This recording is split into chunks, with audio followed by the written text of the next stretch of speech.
Prefácio. Durante a caminhada cristã, encontramos muitas pessoas que desejam nos ajudar a permanecer no caminho de Jesus. O maior problema é quando estas pessoas querem tolir sua forma de pensamento impondo algo que está contrário às escrituras sagradas. Os religiosos são pessoas que apenas reproduzem algo que acreditam estar correto. Não estudam e nem buscam uma aplicação pessoal. Relacionamento com o Criador. A maioria deles simplesmente reproduzem um modelo sem o menor senso crítico. A Bíblia que você não leu é um livro que te levará a aumentar a sua percepção e compreender o que há de mais precioso na palavra do Deus vivo, que são os seus princípios e o seu amor. Desejamos que você tenha uma nova percepção acerca da palavra de Deus, para que você seja um verdadeiro amigo de Jesus Cristo e não o conheça apenas por ter ouvido os ensinamentos de outros homens.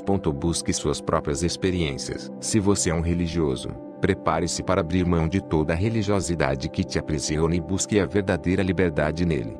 Capítulo 1. A Bíblia é inerrante. Existe um costume em meio ao povo evangélico de afirmar que a Bíblia é inerrante, mas esquecemos, porém, que a Bíblia é uma construção humana. Ela é inspirada por Deus, mas tem os seus autores e Deus não é o autor. A Bíblia tem uma face humana, um rosto humano. Ela tem a participação do homem. A estrutura do cânon, do conjunto de livros que nós temos hoje, chegou até nós através de diversos concílios católicos, romanos e também através da filtragem apurada da Reforma Protestante. Afirmar que a Bíblia é inerrante é o mesmo que afirmar que toda a Bíblia é a palavra de Deus. No entanto, a Bíblia não é a palavra de Deus. Ela contém a palavra de Deus, o que é diferente. Na Bíblia temos a inspiração do Espírito Santo e Deus falando através de profetas e justos, em mais de 5.000 anos de história, desde quando Deus se revela a Moisés no Monte Sinai, Êxodo 19, através do anjo que lhe falava, e também falava aos pais de Israel, palavras de vida que eram para ser transmitidas aos filhos de. Na Bíblia nós temos vários erros de português, de concordância verbal, de narrativa histórica, de narrativas quando a mesma história é contada em mais de um livro, e narrativas que são cientificamente reprováveis, como espécies animais catalogadas de maneira errada, erros de tradução e também erros na construção do conjunto de livros que compõem a Bíblia. A Bíblia contém livros que foram escritos por autores diferentes, com conhecimentos diferentes e também vivendo em épocas, culturas, formação e nações diferentes. Na maioria dos casos, um autor não conheceu os outros. Isso dá à Bíblia maior credibilidade. Seria também uma desonestidade intelectual dizer que os erros no texto desqualificam a palavra, ou invalidam o que Deus está dizendo. Por exemplo, quando a Bíblia diz que o sol parou, isso é um erro claro, cientificamente comprovado que é impossível de ter acontecido, pois não é o sol quem está em movimento, e sim a Terra. É a Terra que faz dois movimentos de rotação, um ao redor do Sol e o outro ao redor do seu próprio eixo.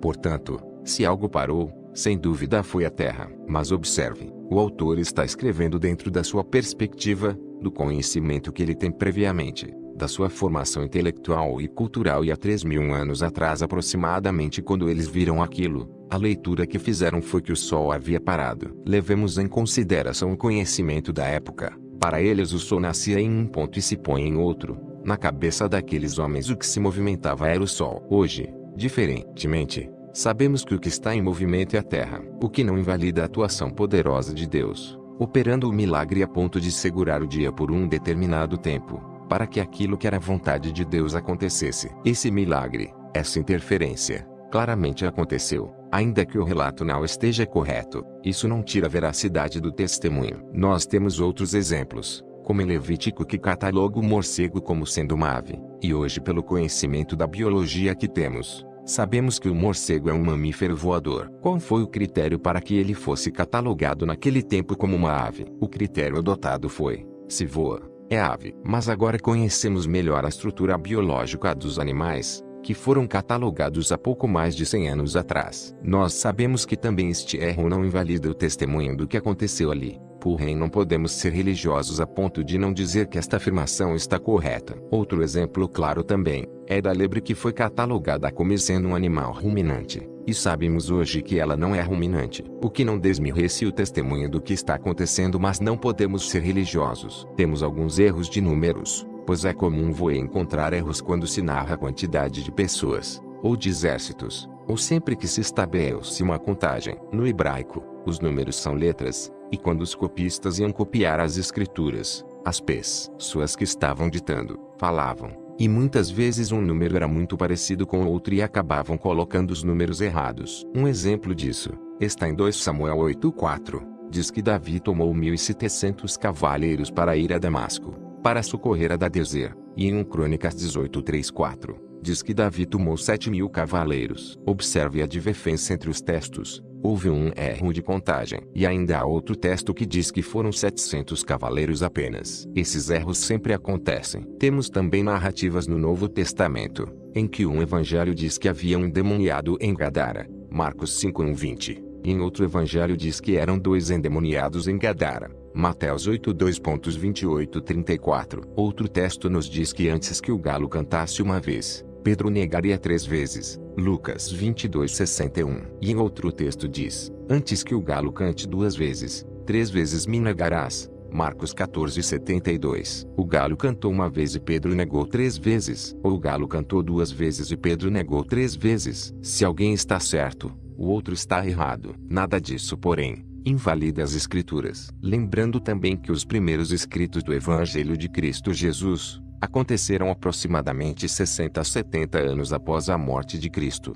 E você sabe muito bem que se você precisar contar algo que você presenciou, você não conseguirá descrever de forma igual a de outra pessoa. Além do fato da passagem do tempo, que altera naturalmente a história. É muito comum que depois de muito tempo, Allen conte dando ênfase naquilo que lhe chamou mais atenção. Com isso concluímos que na verdade a inerrância está na palavra que sair da boca de Deus e não na Bíblia, pois a Bíblia não é a palavra de Deus, ela apenas contém a palavra de Deus. Há erros nas narrativas históricas, culturais, políticas, como também nos números. Sempre haverá erros de tradução e português. Como posso aceitar que a Bíblia é inerrante se nela há erros de português? Se foi Deus quem escreveu tudo isso, Deus não consegue escrever em português, e apenas em hebraico. Deus inspirou as Escrituras. Ele não é o autor das Escrituras. Ela tem os seus autores. Em Atos dos Apóstolos você poderá ver claramente que Lucas, um médico grego, é o autor de Atos dos Apóstolos. Paulo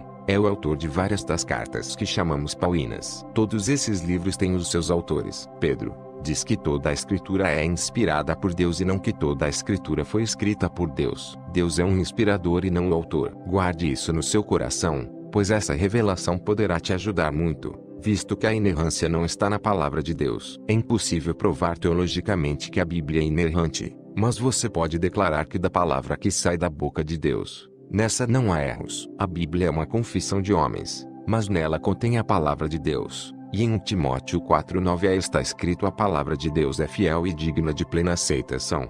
2 Timóteo 13:16 Toda a Escritura é divinamente inspirada e proveitosa para ensinar, para redarguir, para corrigir, para instruir em justiça. Capítulo 2 Os canalhas da Bíblia. Precisamos destruir os arquétipos de heróis criados sobre os personagens bíblicos. Sabemos muito bem que eles eram homens normais, comuns e sujeitos às mesmas paixões que todos nós. Também tinham as mesmas fraquezas, como relata as Escrituras Sagradas. Nós criamos o mito do herói. E qual o problema de você olhar os personagens bíblicos como se eles fossem heróis? Os heróis não erram, não falham, não têm defeitos, não morrem. E esse é o grande problema, visto que essa não é a realidade dos relatos. É claro que os homens não podem ser chamados de canalhas e sim, o seu comportamento, em algum momento, foi o comportamento de um canalha. Vamos pensar em Abraão. Poucos sabem, mas Abraão, depois vindo a ser chamado de Abraão, e Sarai vinda a ser chamada de Sara, eram tio e sobrinha. Na verdade, quando Abraão disse que não havia mentido ao faraó dizendo que Sara era sua irmã, realmente ele não havia mentido, pois eles tinham o mesmo pai, pois eram irmãos por parte de pai. Na cultura dos hebreus e também dos babilônicos, a figura do avô sempre foi considerada ao de um pai. Existem textos que comprovam isso, como em Daniel 5. O avô sempre é visto como a figura e responsabilidade de um pai. Em inglês, por exemplo, avô significa grandfather, ou seja, pai maior, pai mais velho. No episódio de Gênesis, no capítulo 13:7, quando acontece uma briga entre os pastores de gado de Ló e os pastores de gado de Abraão, sabemos que Ló era sobrinho de Abraão. Naquele momento Abraão diz: não vamos brigar, pois somos irmãos. Também quando Abraão vai resgatar Ló, depois da guerra dos 4 reis, o texto relata que Abraão trazia em segurança os bens de seu irmão, Ló. E nós sabemos que Ló não era irmão, mas sim sobrinho de Abraão. Assim também Sara, que era sobrinha de Abraão, irmã de Ló e filha de Arã, irmão mais velho de Abrão que falece Rá. Abrão era casado com sua sobrinha e recebeu de Deus um chamado para sair da terra de Ur dos Caldeus e ir para a terra de Canaã. Abrão saiu então com toda a sua família e foram morar em Arã. Ele foi com toda a família, ainda que Deus o tenha dito: ora, o Senhor disse a Abrão: sai-te da tua terra, da tua parentela e da casa de teu pai, para a terra que eu te mostrarei. Gênesis 12:1. Abrão com a família pararam em Arã, por onde viveram por muito tempo, e com a morte do seu pai, Deus o trouxe para a terra de Canaã, onde habitaram o local mais tarde. Quando Abrão chegou a Canaã, terra prometida, que deveria emanar leite e mel, em Gênesis 12:10 lemos: e havia fome naquela terra, e desceu Abrão ao Egito, para peregrinar ali, porquanto a fome era grande na terra. Gênesis 12:10. Por causa da fome, Abrão foi ao Egito e, com medo de ser morto por um egípcio que desejasse se casar com Sara, por causa de sua beleza, ele resolveu mentir em acordo com ela, dizendo que ela era sua irmã. O que aconteceu? Ela é tomada por mulher, pelo faraó. Quando o faraó descobriu que Sara era mulher de Abrão e não sua esposa, ele manda chamar Abrão e lhe pergunta: por que mentiste? Por que não disseste que era tua mulher? Se houvesse me falado, eu não a teria tomado como minha mulher,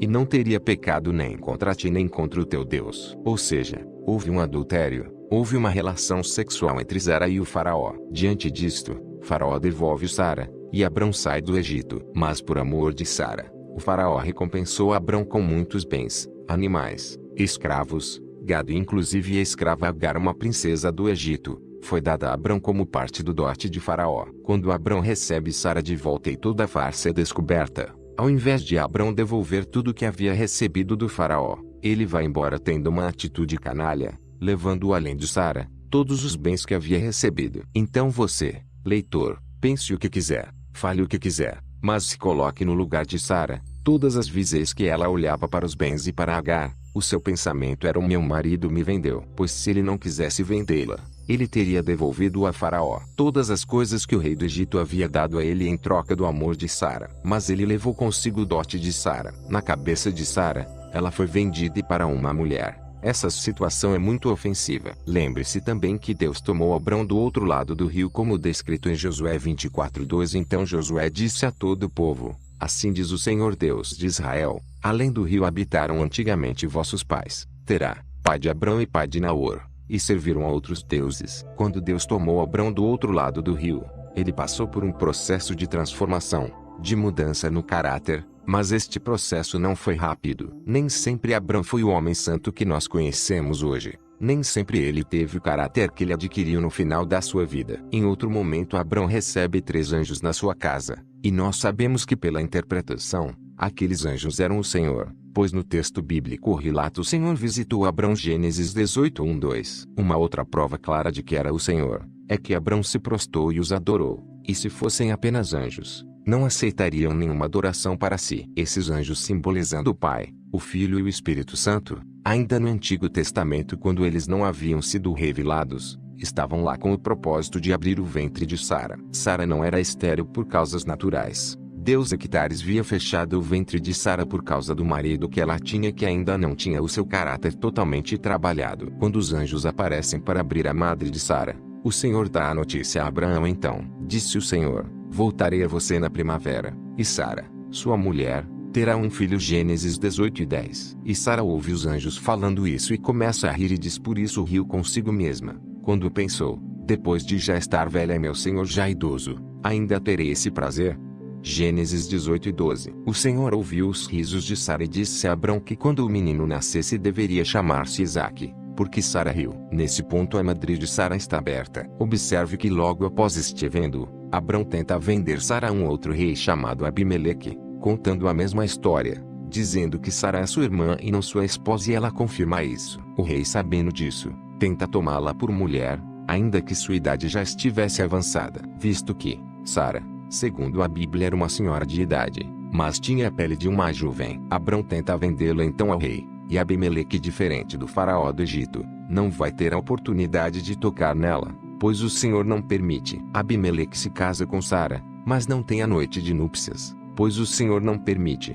visto que o ventre de Sara já estava aberto para conceber o filho que Deus prometera a ela e a Abraão. O Senhor aparece a Abimeleque em sonhos e diz a ele que ela já possuía marido e que ele deveria devolvê-la a seu esposo, pois ele era um profeta e após entregá-la deveria pedir que Abraão orasse por ele, para que ele vivesse e não morresse. Naquela noite, nem Abimeleque, nem nenhum animal ou homem do seu reino pode cumprir com suas obrigações conjugais e matrimoniais, pois o Senhor fez com que todo macho descumprisse suas obrigações. E Deus ainda disse a Abimeleque que se ele encostas um dedo em Sara, ele não permitiria que nenhuma mulher desse à luz no reino dele e que destruiria o seu povo. Abrão teve novamente sua mulher, e Deus levou em conta o fato dele ser profeta, mesmo estando errado em sua atitude, e ainda disse que ele deveria orar por Abimeleque para abençoá-lo. Mesmo que Abrão tenha tido novamente uma atitude de canalha pois ele era um profeta, isso mostra que a sua humanidade não impede que se manifeste o dom que o Deus colocou em sua vida. Mas você precisa passar por um processo de transformação, como dizem as Escrituras em Romanos 12:2. Sede transformados por reformardes a vossa mente. Poderíamos falar de inúmeros personagens bíblicos, como é o caso de Davi,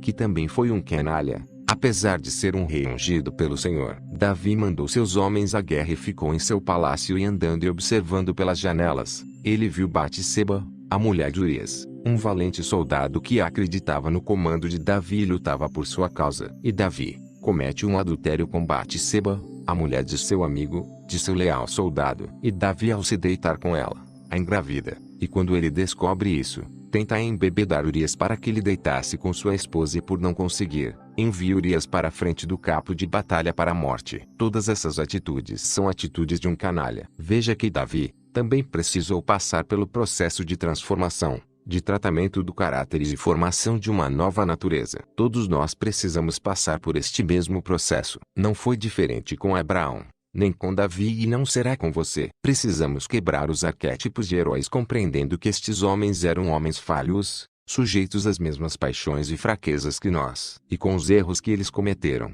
vamos aprender que precisamos ter o nosso caráter transformado a cada dia, buscando nossa verdadeira mudança. Vamos aprender com as experiências negativas destes homens e assim não cometermos os mesmos erros. E é por este motivo que Deus não ocultou as fraquezas, debilidades e nem erros desses homens, para que a partir desses relatos possamos aprender muito. 1. E você? Quais são as suas 3 maiores debilidades? 2. Qual tarefa você pode propor para cada uma das suas debilidades a fim de realmente ser transformado? Capítulo 3. Santa Ceia. Apesar de durante muitos anos a Igreja nomear esta cerimônia de Santa Ceia, este não é um nome bíblico. É somente mais um termo igrejeiro usado pela tradição e pelo costume da Igreja. Quando falamos sobre ceia, conseguimos identificar 5 nomes bíblicos para esse termo na Bíblia. Na verdade, temos 4 sinóticos que falam sobre a ceia do Senhor. O primeiro é em Mateus, o segundo em Marcos, o terceiro em Lucas e o quarto está em Coríntios no capítulo 11. O apóstolo João em seu evangelho não fala acerca da ceia do Senhor, apenas relata sobre o momento em que eles comiam a Páscoa. Temos 5 nomes bíblicos para a ceia do Senhor. 1. Deipnon Kyriakon, a ceia do Senhor, nome derivado de 1 Coríntios 11:20, de sorte que, quando vos ajuntais num lugar, não é para comer a ceia do Senhor. 2. Clasistou artou, o partir do pão, expressão utilizada em Atos 2:42, e perseveravam na doutrina dos apóstolos, e na comunhão, e no partir do pão, e nas orações. Atos 27. E, no primeiro dia da semana, ajuntando-se os discípulos para partir o pão, Paulo, que havia de partir no dia seguinte, falava com eles, e alargou a prática até a meia-noite. 3. Trapeza Kyriou, a mesa do Senhor, nome que se acha em Coríntios 10:21. Não podeis beber o cálice do Senhor e o cálice dos demônios. Não podeis ser participantes da mesa do Senhor e da mesa dos demônios. 4. Eucharistia, ação de graças, e eulogia, benção, termos derivados de 1 Coríntios 11:27. Portanto, qualquer que comer este pão, ou beber o cálice do Senhor, indignamente, será culpado do corpo e do sangue do Senhor. 5. Cálice sagrado, benção, e Coríntios 10:16. Porventura o cálice de bênção, que abençoamos, não é a comunhão do sangue de Cristo. O pão que partimos, não é, porventura, a comunhão do corpo de Cristo. Em Mateus 26:26, 27. E, quando comiam, Jesus tomou o pão, e, abençoando-o, o partiu, e o deu aos discípulos, e disse: Tomai, comei, isto é o meu corpo. E tomando o cálice, e dando graças, deu-lhe, dizendo: Bebei dele todos. Lemos que o Senhor tomou um pão e abençoou, e tomou um cálice e deu graças. Com toda a probabilidade, as duas palavras foram usadas uma pela outra se referiam a uma bênção e a uma ação de graças combinadas. O cálice da ação de graças e da bênção é o cálice sagrado. Esses são os 5 nomes bíblicos dessa cerimônia que por muito tempo foi mal interpretada na Bíblia por falta da compreensão do Antigo Testamento. Se lermos Levítico capítulo 1, 2 e 3, compreenderemos um pouco sobre as ofertas de redenção. E nós temos uma tridimensionalidade quando falamos sobre ofertas de redenção. Em Levítico 1 lemos sobre holocausto. Em Levítico 2 fala sobre manjares e em Levítico 3 aprendemos sobre o sacrifício. Em hebraico, holocausto é olá, manjares é minchá e sacrifício é curban. Portanto é necessário olá, minchá e curban, ou seja, holocaustos, manjares e sacrifício para ter uma oferta completa de redenção. Só pode haver redenção se houver a presença dessas 3 ofertas. Porém, essas mesmas ofertas são tripartidas em si mesmas. O que é um holocausto? Uma oferta animal. E o que é o sacrifício? Também é uma oferta animal. Qual a diferença entre eles? Se podemos oferecer um cordeiro novilho touro cabrito bode em ambas as cerimônias. A primeira diferença é que o holocausto só pode ser oferecido de um animal macho, pois é um ato único. No sacrifício, pode ser um animal macho ou fêmea, pois pode ser um ato único ou um ato contínuo. Um ato único seria no caso de um homem matar outro por algum motivo. Ele não é assassino e nem costuma reproduzir esse pecado. Mas ao ter cometido, ele oferece um animal macho em holocausto, em um ato único para que aquele pecado aplaque a ira de Deus sobre ele e assim ele tenha esse erro cometido jogado no mar de esquecimento e nunca mais se lembrar dele. No caso de um ato contínuo, por exemplo,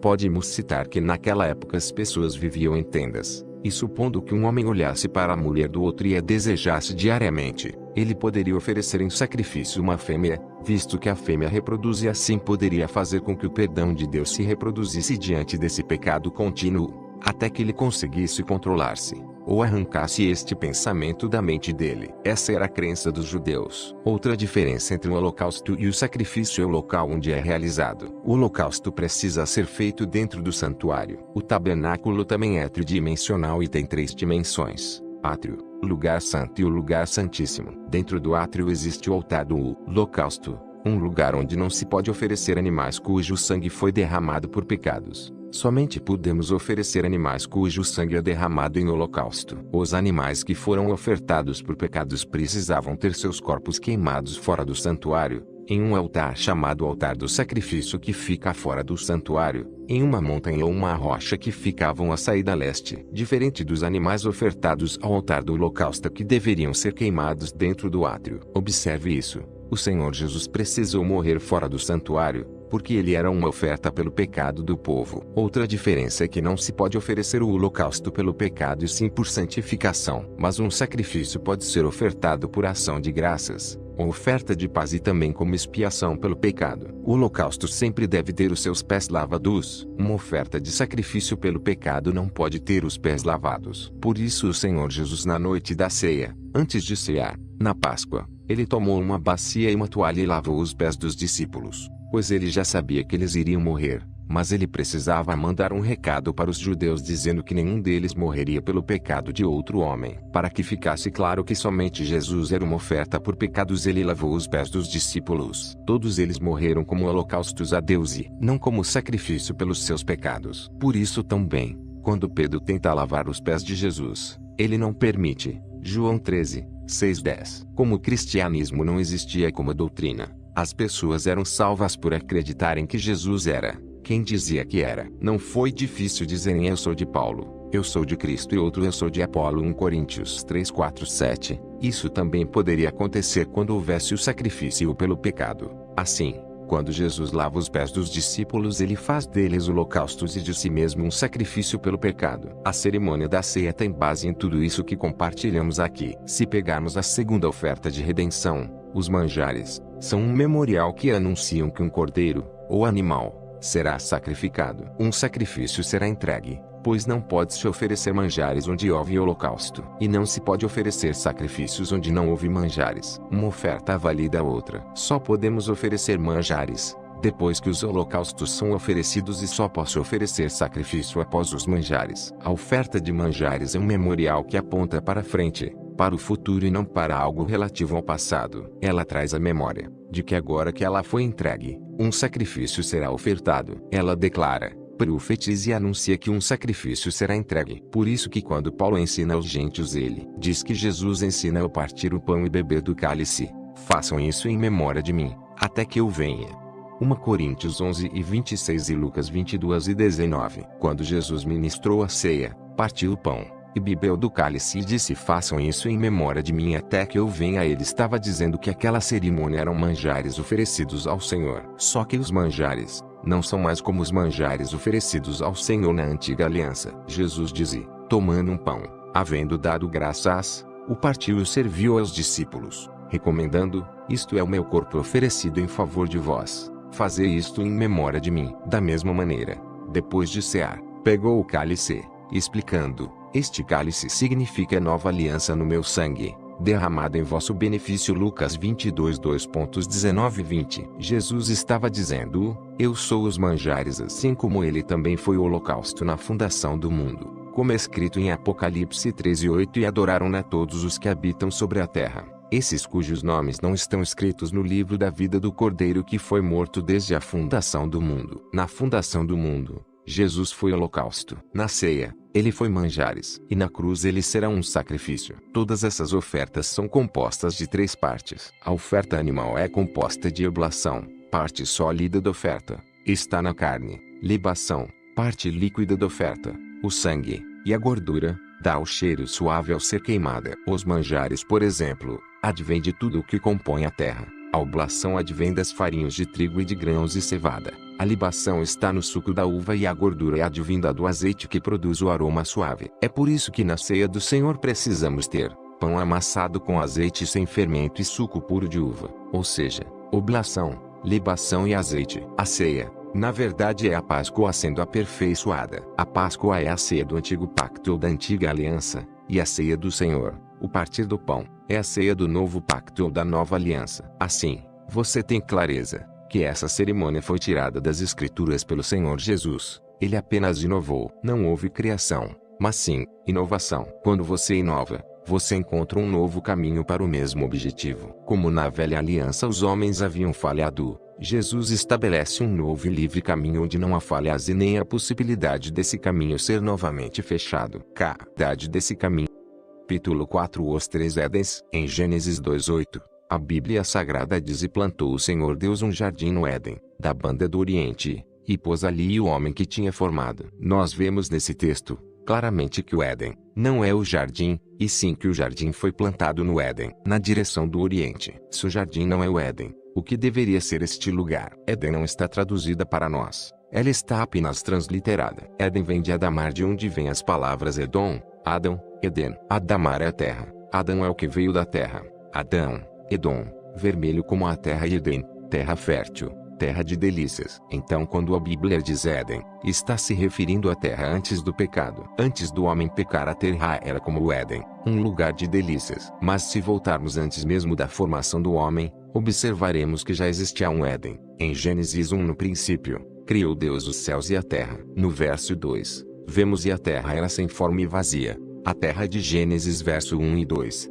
apesar de serem a mesma terra, estavam em estados completamente distintos. A terra de Gênesis 1:1 não foi criada a partir do caos. Ela foi criada a partir do nada. Ela não foi criada vazia, mas foi criada para ser habitada. Ela não foi criada nas trevas e sim na luz. Ela não foi criada no tempo e sim na eternidade. Mas a terra de Gênesis 1:2 está um caos, há trevas, é sobre a face do abismo e há um grande dilúvio. Esta terra está debaixo de um grande juízo. A terra que não foi criada vazia e sem forma, mas que foi criada para ser habitada, como diz Isaías 45:18. Era o chamado Éden de Lúcifer, o Éden mineral. No intervalo em que há entre o verso 1 e o verso 2 de Gênesis, que pode ser de milhões de anos, aconteceu algo que deixou a terra, que foi criado na luz. Aqui no verso 2 tem trevas, e não pode haver trevas onde não houve luz. Primeiro, porque trevas são a retirada da luz. O verso 2 mostra que no verso 1 teve luz. Na verdade, essa terra que predominava em minerais,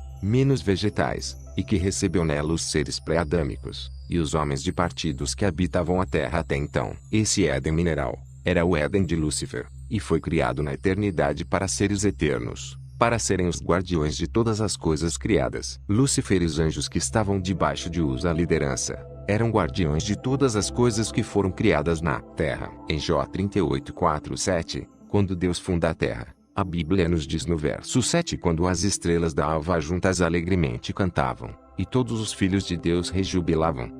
Essas estrelas da alva são anjos. Só temos uma referência bíblica acerca da quantidade de anjos que caíram com Lúcifer, e por tradição, ouvimos que a terça parte dos anjos do céu caíram com Lúcifer, e o texto que é referência para isto é Apocalipse 12:4: e a sua cauda levou a posse a terça parte das estrelas do céu e lançou-as sobre a terra, e o dragão parou diante da mulher que havia de dar à luz, para que, dando ela a luz, lhe tragasse o filho. Em Isaías 14:12, Lúcifer é chamado de estrela da manhã, como caíste do céu, ó estrela da manhã, filha da alva. Como foste lançado por terra, tu que debilitavas as nações, ou seja, era o líder dos anjos guardiões da terra e de todas as coisas criadas. Por isso ele é chamado de querubim, palavra que vem do hebraico quiru, que quer dizer guardião. Quando houve a rebelião do anjo, esse anjo, Lúcifer, foi levado a juízo. Toda a criação que estava debaixo do seu governo também entrou em juízo. Por isso em Gênesis 1:2, fala acerca do dilúvio e da terra coberta de trevas. Lembre-se,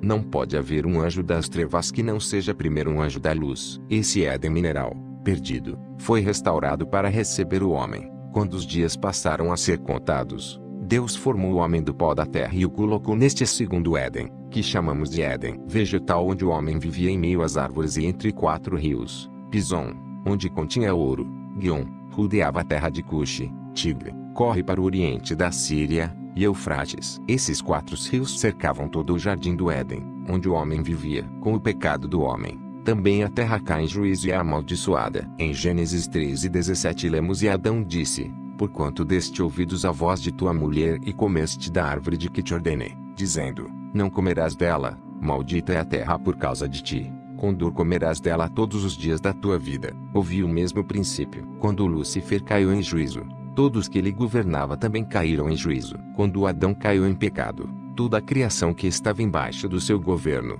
caiu em juízo. A terra que agora habitamos e que a princípio não produzia nem espinhos e nem abrolhos, está amaldiçoada, e tudo que está nela está preparado para o fogo. Porém Deus preparou um predestino, um destino prévio ao nosso crime. O que Jesus veio fazer foi nos dar um novo destino antes de sofrermos. Deus nos deu isso em Cristo. Por isso que todo aquele que recebe a Cristo, no mesmo momento que o recebe, muda o seu destino. E essa terra que vai ser purificada pelo fogo, depois da batalha de Gog e Magog, dará origem a um novo céu e uma nova terra, que chamamos de Éden eterno, onde não haverá mais pecado, nem erro, nem dor, nem pranto. Esse Éden eterno receberá a cidade quadrada voadora. Ao final do milênio, o fogo virá do céu e purificará esta terra, e um novo Éden será estabelecido. Um Éden eterno. Observe isso. Havia um quadrado mineral no Éden de Lúcifer. Havia os 4 rios, formando um quadrado no Éden de Adão, e agora haverá uma cidade quadrada no Éden eterno. Todo lugar santíssimo é quadrado. Se você pegar a figura do tabernáculo, ao átrio,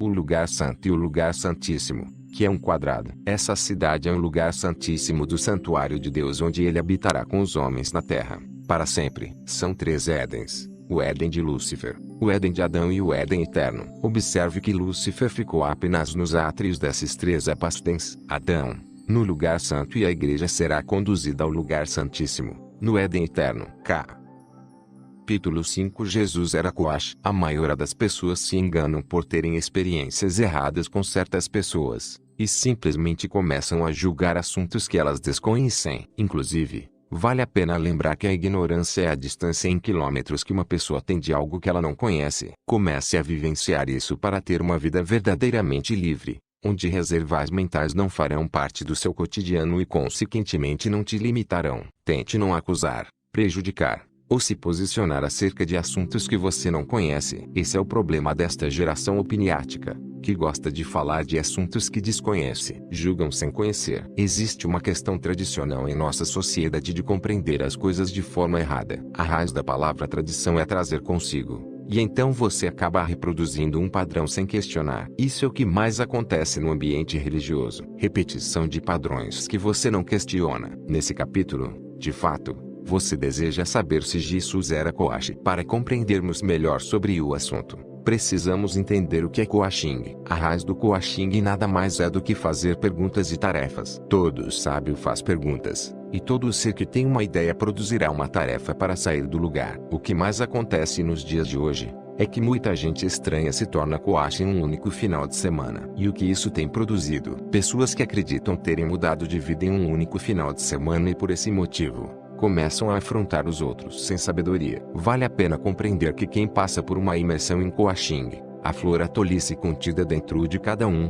para que seja minimizado e então ela possa alcançar a sabedoria. Sabedoria nada mais é do que repetir suas incongruências, seus erros, e você ganhar a maturidade com isso, o que eu chamo de robustez. Mas de fato, Jesus era coach. É óbvio que ele não era um coach certificado e inclusive não era teólogo. Algumas pessoas se assustam ao verem outras falando coisas sobre a Bíblia sem um curso de teologia. Jesus não fez teologia nem nenhum dos seus discípulos. O que precisamos compreender é que estamos em uma geração pós-revolução industrial, que criou a necessidade das pessoas terem um diploma. Mas Jesus era um coach, sem ter formado em nenhuma grande instituição. Mas ele sabia o princípio das perguntas e tarefas. Você não verá Jesus, em nenhuma citação das Escrituras, falando sobre determinado assunto e não se movimentando. Pois a Bíblia, a fé é irmã-se à mesa da ação. Não adianta ter fé e não se movimentar. Coaching é fazer perguntas para descobrir a tarefa para se movimentar. Jesus era coach ou não? Jesus foi o maior coach que já existiu. Afinal, todas as pessoas que chegavam até ele, antes, ele fazia uma pergunta. Qual era essa pergunta? O que queres que eu te faça? E à medida que a pessoa respondia, Jesus fazia uma tarefa, como por exemplo, cuspir no chão e jogar barro no olho do cego. E as tarefas que Jesus produzia eram diferentes para cada pessoa. Ele curou 2 cegos, em um impôs as mãos e no outro jogou barro nos olhos. O verdadeiro coach não passa a mesma tarefa para situações iguais, mesmo que as pessoas sejam diferentes. Ele passa as tarefas e ideias para cada pessoa. Deus te trata na individualidade. Você está lendo este trecho e está pensando que eu estou defendendo a bandeira do coaching, mas eu não estou. É apenas para tirar a ignorância do meio da igreja e para que as pessoas não se apavorem, pois, de fato existem pessoas estranhas. Existem coaches que pregam uma vida que não levam, coaches manipuladores que usam as pessoas para conseguir o que querem, coaches humanistas, coaches desleais, e etc. Da mesma forma que existem médicos que abusam de mulheres, pastores que são ladrões, padres que são pedófilos. A culpa é da igreja católica, a culpa é da igreja evangélica, a culpa é do hospital. Não, a culpa é de gente estranha. Aprendi com o John Bevere que gente estranha acaba com tudo. Você é uma pessoa estranha. Gente estranha é sempre ignorante. Quando há algo novo ele sempre irá se lambuzar com aquilo. De fato, muitos coaches trazem sérios problemas para a instituição chamada igreja, porque ao invés de agir com sabedoria, que é o que se aprende com o coaching, e acredite, coaching é igual religião, existem várias vertentes, mas o princípio não muda. Pergunta e tarefa. Guarde isso no seu coração. Coaching não tem conteúdo. A matéria-prima para o processo é a pessoa coachei. É somente fazer perguntas para direcionar as tarefas. Para que fazer perguntas? Para descobrir o seu alvo. E quando se descobre o alvo, também encontra-se o impedimento, que servirá como matéria-prima para a produção de tarefa. Fique em paz. Se Jesus era coach, vá ler os 4 evangelhos sinóticos, Mateus, Marcos, Lucas e João, e perceba que ele não fazia nada além de perguntas. Diversas vezes perguntaram a Jesus: você é Deus? E ele perguntava de volta: o que vocês acham que eu sou? Em outra oportunidade ele perguntava: o que estão dizendo que eu sou? As pessoas sempre faziam perguntas esperando respostas. O bom coach não responde, ele apenas faz outras perguntas. Aprenda um princípio. As perguntas servem para você transferir a pressão e descobrir a intenção da pessoa. Se você não gosta de coach, não quero te convencer a gostar. Quero apenas te ajudar a não ser tão religioso a ponto de odiar coisas que você não conhece e não se beneficiar de coisas que são suas na terra simplesmente por amar a ignorância. Existe o culto à ignorância. Falar mal de coisas que você não conhece e de pessoas que você não tem intimidade é um culto à ignorância. Você está falando contra uma parte de Deus aqui na terra. Tenha muito cuidado com isso. Se Jesus era coach, essa eu já te respondi. Mas é óbvio que ele não atendia exceções. Ele falava com os que se achegavam até ele. Pessoas vinham dos confins da terra para se encontrar com Jesus, e dele saía virtude, poder. De você também pode sair poder, porém você utiliza da ignorância para fechar todas as saídas e todos os canais de fluidez da sabedoria que estão acessíveis até você. Jesus era coache sim, mas ele não tinha nenhuma certificação. A escola de coaching dele foi fazer a vontade do Pai, e por isso ele perguntava o tempo inteiro. Você faz pergunta, e depois, você faz tarefa, carta, e capítulo 6. A Bíblia é remédio, alimento ou diversão para você? Cuidado com a Bíblia, pois ela é uma caixa preta e a prova disso está em Jó 37, quando Deus começa a fazer perguntas para Jó, e quando você passa a leitura de forma rápida, apenas para cumprir um cronograma, você não consegue perceber a profundidade de Deus tentando revelar seu caráter a Jó, através de perguntas. Quando você lê a Bíblia, apenas por ler, você não aproveita nem como remédio, nem como alimento e nem como diversão. Essa leitura se tornará um fardo para você. Remédio. O remédio é para quem está doente. E acredite, a maior parte das pessoas estão depressivas, ansiosas e muito doentes. Ansiedade. Só de ouvir uma palavra de Jesus por nada estejais ansiosos, mas em tudo, pela oração e súplica com ação de graças, sejam as vossas petições conhecidas diante de Deus. Filipenses 4:6. Não andar ansioso com coisa alguma é um remédio para este século. Depressão. Irmãos, não julgo que o haja alcançado, mas uma coisa faço, e é que, esquecendo-me das coisas que atrás ficam e avançando para as coisas que estão diante de mim, prossigo para o alvo, pelo prêmio da soberana vocação de Deus em Cristo Jesus. Filipenses 3:2-13 e 14. É um remédio para a depressão. Então, para quem está doente, há o remédio, cura. Se você precisa de uma cura, em Isaías 53:4-6, certamente ele tem carregado nossas tristezas e livrado nossas dores. Contudo,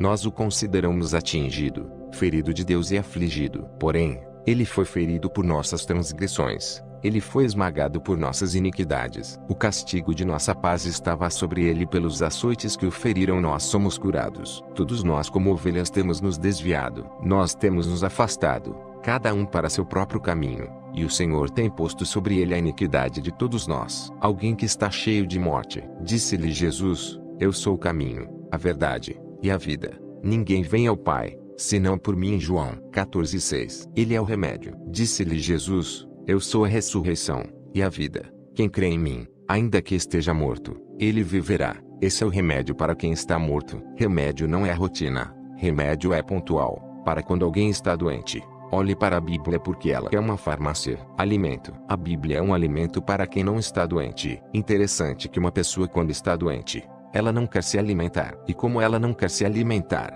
não adianta tentar dar comida para o doente. Ele precisa primeiro do remédio. O alimento é na fase que você já passou pelo tratamento. A Bíblia é um maná que cai do céu, o pão vivo que desceu do céu. Por que chama pão vivo? Porque em todas as culturas tem pão, e o pão é o alimento mais barato que existe na terra. Então Jesus é acessível a todas as pessoas. Então ele é o nosso alimento. Orai, pois, da seguinte maneira: Pai nosso que estás no céu, santificado seja o teu nome. Venha o teu reino, seja feita a tua vontade na terra, como é no céu. O pão nosso de cada dia dá-nos hoje. Ele é alimento, um alimento diário. Você tem se alimentado desse pão? Ele também é um banquete. Após se alimentar do pão, do básico, da sua comunhão, da sua experiência diária, existe um banquete, assim como uma sobremesa. Antigamente eu ia em alguns lugares e eu comia tanto que não sobrava espaço para a sobremesa. Mas depois que você conhece muitos alimentos, você começa a valorizar mais a experiência da sobremesa, que é o momento mais doce. Assim como a voz do Espírito Santo. Viajando certa vez para a Itália, eu vi que nós no Brasil, não sabemos comer e nem aproveitar as fases dos alimentos. Uma refeição lá é composta de 5 fases no cardápio entre entrada e sobremesa. Eu aqui somos acostumados a comer tudo de uma vez, e não deixamos espaço para a sobremesa. A Bíblia é um alimento poderoso, que te permite sentar à mesa do rei e comer um banquete com ele. Engraçado que a Bíblia que você não leu, é porque você gosta de ouvir demais, mas você não gosta de experimentar. Ela é um alimento e você ainda não a leu como deveria, pois se eu disser a você que ela é uma picanha e você tentar comer, passará mal, porque você ainda é um bebê, e bebês tomam leite. depois papinha até que possa verdadeiramente comer uma carne saborosa. É por isso que Deus não te dá o discernimento rápido, pois Ele te vê de acordo com a sua maturidade. Coloque uma coisa na sua cabeça: alimento é progressivo. Enquanto Ele liberava maná no deserto, quando chegaram em Canaã era leite e mel. Você vai desfrutar da sobremesa quando chegar onde Ele te chamou para chegar. Não é ter uma vida regrada, é ter uma vida balanceada como alimento. Naquilo em que você precisa, a Bíblia pode te alimentar. Agora, o mais interessante do alimento é a fome. Fome e sede. A fome vai aumentar sua vontade e vai mudar o seu olhar para a comida. Se você não tem fome e quer ter a Bíblia como alimento, ela não será alimento para você e sim fardo. Diversão. Como chegar no ponto de diversão? Quando você estiver saciado, alimentando de manjares poderosos. Quando estiver se alimentado de sobremesa e não abrindo mão de coisas que são suas. A Bíblia é uma diversão quando você está bem nutrido. Quando você está saudável, aí então você começará a se divertir verdadeiramente. Na verdade eu vos digo, tudo o que ligardes na terra será ligado no céu, e tudo o que desligardes na terra será desligado no céu. Mateus 18:18. Nesse momento você percebe que você tem um poder na terra. Então você começa a perceber que este negócio, esse é rio, essa instrução, esta palavra tem poder realmente. Então você começa a se divertir verdadeiramente. Quando você começa a perceber que Jesus não te chamou de escravo, mas sim de amigo, como em Apocalipse 13:21, ao que vencer, permitirei que assente comigo em meu trono, assim como eu também venci, e estou assentado com meu Pai em seu trono. Então isso começará a ser divertido. A real intenção de Jesus é ser seu amigo e amigo íntimo. Não pense que algo divertido fará com que você diminua o que é sagrado. Ao contrário, fará com que você compreenda o real significado de ser santo e separado, que é viver uma vida ali, e sem fardo, embaixo da graça dele. Uma vida que você não merece, mas você vive pelo amor dele por você. A graça é uma diversão. A pergunta é simples: a Bíblia hoje para você é remédio, alimento ou diversão? Se não for nenhuma das três, ela é um fardo ou então produz pavor em você. Se você é um religioso, acredite em mim, você leva a Bíblia como fardo, pois ela se torna pesada demais para você. A Bíblia é o conjunto de livros mais poderosos que pessoas já escreveram na Terra. É a compilação de mais de 40 autores. E o interessante é que ela tem muitos tabus, porém esse tabu está nas pessoas que não querem ter intimidade, não se curaram, não se alimentaram e não querem se divertir. Com todo temor e tremor, nós dois que escrevemos este livro, temos uma paixão poderosa pela palavra de Deus, e a nossa forma um pouco inusitada de escrever esse livro é com o objetivo de destravar você que deseja com todas as suas forças abrir mão da religiosidade. Em outro capítulo, você verá que quando alguém não quer remédio, alimento e nem diversão, ela começa a criar seres religiosos, mitológicos, e pessoas ciumentas que não experimentam o que dizem e por esse motivo querem viver uma vida que não tem. Isso é muito triste. E para você, mais uma vez perguntamos: a Bíblia é um remédio, alimento ou diversão? Entenda que isso é progressivo. Quando você está na fase de remédio, não adianta querer se alimentar. Se você está se alimentando, precisa primeiro matar a sua fome. Não adianta querer se divertir. Senão, a Bíblia se tornará um fardo. E acredite, há pessoas que têm tanto medo da Bíblia que sequer leem. Descubra em percentual que a Bíblia representa para você em cada uma das áreas. Pontuação 0 a 10. Remédio, alimento, diversão, fardo, pavor. 2. Você odeia a Bíblia? Quem te ensinou a odiar a palavra? 3. Você ama a Bíblia? Quem te influenciou a amar a palavra e ter verdadeira paixão por ela? Capítulo 7. Porque o nome mais poderoso do mundo não funciona na sua boca. Abra o seu coração, tome o seu Dramin, para você ler essa página, pois muitas pessoas, ao me ouvirem em palestras ou ao lerem sobre esse assunto pela primeira vez, fica com muita raiva. E essa raiva aponta para o seu vitimismo. E é por isso que estou te avisando antes. O Dramin é um remédio que ajuda contra o enjoo/náusea. Então, de acordo com o seu nível de religiosidade, você precisará tomar muito ou pouco Dramin, para não enjoar durante a leitura. Pode acreditar, no começo será difícil engolir o que está escrito aqui, por isso preciso da sua máxima atenção. O nome mais poderoso do mundo é o nome dele. O nome de Jesus é o nome do que dele. Por ele e para ele são feitas todas as coisas. Ele é o nome que tem mais poder. Ele é o Verbo vivo, encarnado, que desceu na terra. Porque o nome de Jesus, sendo o nome mais poderoso da terra, quando falado na sua boca, não funciona? Responda a essa pergunta. O problema está no nome dele ou na sua crença? Vamos lá. Deixe de ser religioso.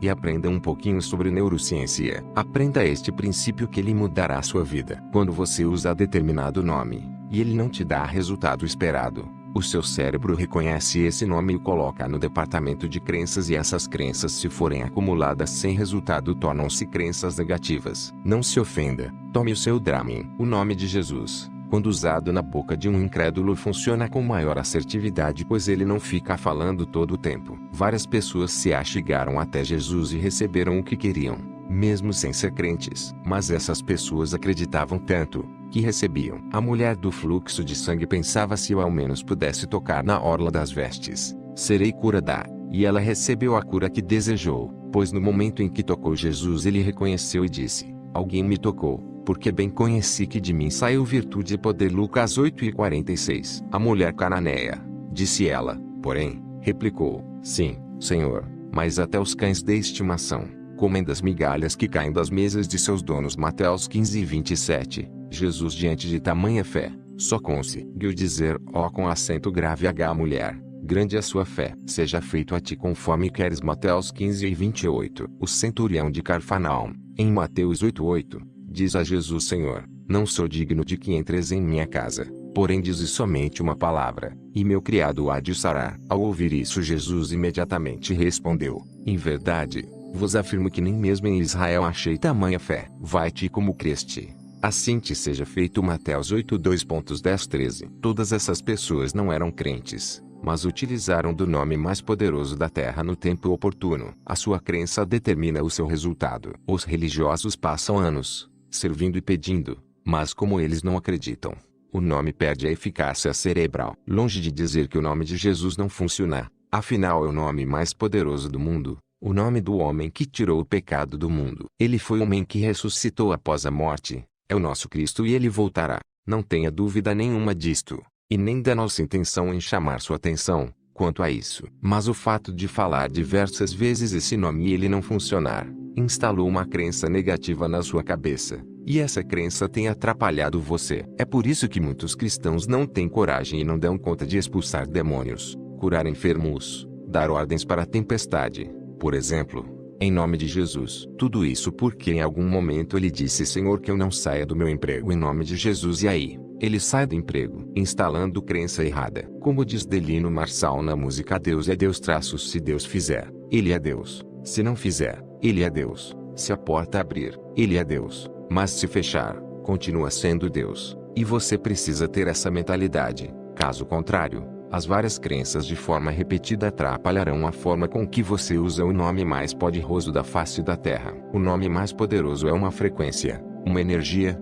no céu e na terra. Quando você vai pronunciá-lo com sua boca, é como se passasse um filtro dentro da sua cabeça e viesse poder do céu para dentro do seu cérebro e é liberada na terra pela sua boca, o que também é uma frequência. Só que quando a crença é errada, a frequência desvia o percurso como em uma placa de circuito integrado contida em um computador. Dentro dos caminhos desse circuito, existe um local chamado limbo, e é lá que cai a sua fé. A fé é a imaginação. Imaginar mais ação. Então, quando você usa o nome mais poderoso do mundo, você precisa de fato acreditar. Mas se você tem uma crença errada, ela precisa ser ressignificada. Várias pessoas gostam de questionar sobre a existência, validade e cristandade de Jesus Cristo. Uma vez, vi em um programa de TV um ateu que dizia: vocês acreditam no cara errado, eu sou Jesus. E um cristão disse: tudo bem, mas não vou seguir você. E o ateu disse: siga-me, pois eu faço as mesmas coisas que Jesus fez. E o cristão respondeu: tudo bem, se você fizer as mesmas coisas que Jesus fez, eu te sigo. E o ateu replicou: muito fácil,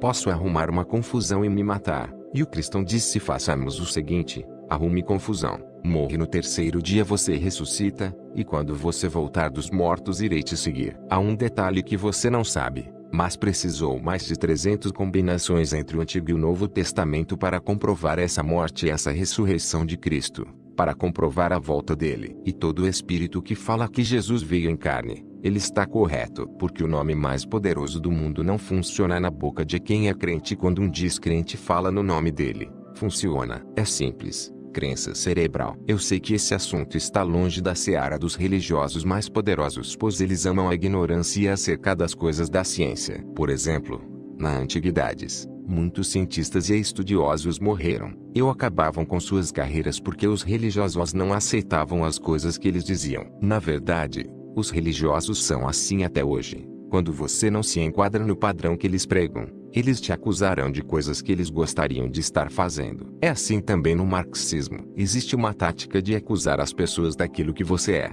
Assim, nunca saberão que é você quem faz. Esse nome funciona na sua boca. Se você não sabe, faça o teste nas próximas 10x que você falar o nome de Jesus. Não é falar pouco, ou falar muito, mas canalizar essa frequência que é sua, pois está dentro de você. Te desafio a próxima vez em que você for expulsar um demônio, não impor as mãos e nem falar "sai em nome de Jesus". Apenas peça que ele olhe dentro dos seus olhos e assim, ele verá o mestre dentro de você. Eu te desafio a expulsar demônio assim, para que você compreenda o que é autoridade. Se o mestre escolheu ficar dentro de você, esse nome é poderoso. Ele plantou um jardim dentro de você, e essa crença será ressignificada. Como ressignificar a crença acerca do nome de Jesus? Simples. Esqueça as coisas que para trás ficarão e prossiga para o alvo. Não fique machucado com Jesus se ele não curou seu familiar. Não fique magoado, pois acredito, isso flui através de você. Espero que você tenha tomado o seu Dramin e a sua náusea tenha passado, e desejo que você possa prosperar e edificar a sua vida. 1. O que o nome de Jesus significa para você. 2. Esse nome funciona na sua boca. 3. Ressignifique sua crença acerca de Jesus e a escreva abaixo.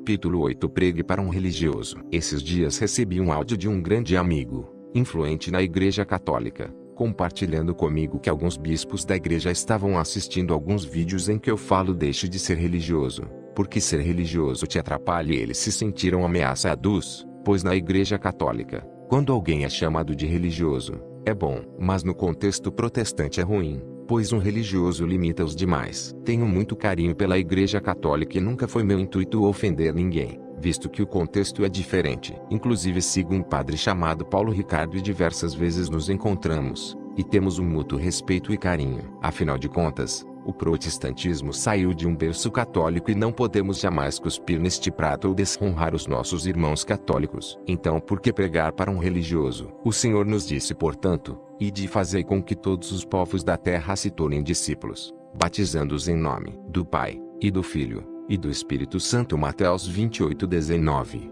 Mas a maioria, além de pregar o Evangelho e batizar no nome do Pai, do Filho e do Espírito Santo, batizam também em nome das denominações, e aí começam a criar as facções. Quanto maior a estrutura de uma religião, maior a sua insegurança. Existe um tripé de poder. Muitas pessoas se assustam com pecados de moralidade, mas existe um pecado que poucas pessoas sabem: um pecado de poder. Jesus não nos chamou para criar denominações, ele nos chamou para formar a igreja. E igreja é um organismo vivo e não uma instituição. É óbvio que, como jurista, eu sei que as instituições precisam ter personalidade jurídica, ser constituída e ter todas as demais coisas. Não somos contra isso. Só que as estruturas começam a ficar muito pesadas. Para você ter uma ideia, hoje no Brasil, 40% do que se arrecada é gasto com infraestrutura e estrutura. Isto é muito pesado, pois acaba gerando um ciúme dentro do sistema. Um ciúme pelo entendimento da palavra, onde as pessoas começam a se dividir acreditando que somente meu entendimento é o correto. Acredite, a cada 10 religiões, 9 utilizam o princípio da gloriosa igreja que dizem só aqui você será salvo. Cuidado com os religiosos. Religiosos não merecem honra. Eles são inseguros. São homens que começam a olhar para o próprio umbigo, começam a tematizar a Bíblia, e a pregar a mesma pregação todo o tempo para justificar a visão que eles têm. Começam a distorcer a palavra. A Bíblia não é tematizar. Em outro capítulo você viu que ela é remédio, alimento ou diversão. A Bíblia é uma construção. Ela tem uma face humana de toda a história da humanidade, da queda e pouca coisa mencionada no pós-queda. É um livro que nos dá a instrução de como vencer a vida, de como trazer o reino dos céus aqui na terra. Então, por que pregar para o religioso? Pois o religioso gosta só de ouvir falar, e como ele não experimenta, ele também não quer deixar você experimentar. Ele quer que você siga o padrão dele. A religiosidade é fabricada, e a fábrica da religião está na vida dos que não experimentam. E aí de você se for usado. Como eles não experimentam, eles não gostam de ousadia e também querem reter você da oportunidade de experimentar. Querem você dentro de um padrão, falando do mesmo jeito, agindo conforme os métodos que eles criam, e usando até mesmo a mesma gravata laranja no dia de servir a ceia. Por quê? Porque para eles, se não houver padrão não serve. Cuidado com a expressão "você está fora do padrão". Enquanto executivo de uma multinacional com mais de 200 mil funcionários, eu aprendi que padrão é bom e não acuso igrejas de terem os seus padrões. Acredito que toda instituição, empresa, casa, família, precisam de ter padrões. Só que padrões não são o limite. Eles precisam ser o piso e não o teto. Guarde isso no seu coração. Quando o padrão for um teto para te limitar em seu crescimento, seja ele qual for, você está rasgando Gálatas 5:1 da sua Bíblia, que diz: "Foi para a liberdade que Cristo nos libertou".